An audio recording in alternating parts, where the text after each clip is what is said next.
பிசிஓடிக்கான home remedies பற்றி தான் பார்க்க போகிறோம். சீட் சைக்கிளிங், கலர்ச்சிக்காய், மலைவேம்பு, ஸோ இந்த மாதிரி நிறைய ஹோம் ரெமடிஸ் போட்டிருக்கேன். பிசிஓடி உங்களுக்கு ஸ்டார்டிங் ஸ்டேஜ் அப்படிங்கும்போது நீங்கள் ஹாஸ்பிட்டலில் போய் நிறைய அமௌண்ட் வேஸ்ட் பண்ணாமல் வீட்டிலேயே சிம்பிளான டயட், அதுக்கப்புறம் ஒர்க் அவுட், இந்த மாதிரி சின்ன சின்ன விஷயங்கள் பண்ணும்போதே அது சரியாகிடும்.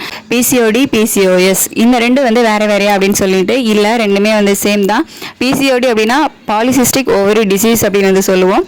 PCOS அப்படின்னா பாலிசிஸ்டிக் ஓவரி சிண்ட்ரோம், அவ்வளோதான். ஸோ அந்த நேம் தான் பார்த்தீங்க அப்படின்னா கொஞ்சம் வித்தியாசம், மற்றபடி ரெண்டுமே சேம் தான். முந்தின நாள் நைட்டே ஒரு ஸ்பூன் வெந்தயத்தை ஒரு தண்ணியில் வாஷ் பண்ணிவிட்டு அதுக்கப்புறமா கொஞ்சம் தண்ணி விட்டு ஒரு ஸ்பூன் வெந்தயத்தை ஊற வச்சுடுங்க. நெக்ஸ்ட் டே மார்னிங் அந்த தண்ணி கூடயே இன்னும் கொஞ்சம் தண்ணி ஆட் பண்ணி அந்த வெந்தயத்தையும் போட்டு டீ ப்ரிப்பேர் பண்ணி நீங்கள் குடிக்கலாம்.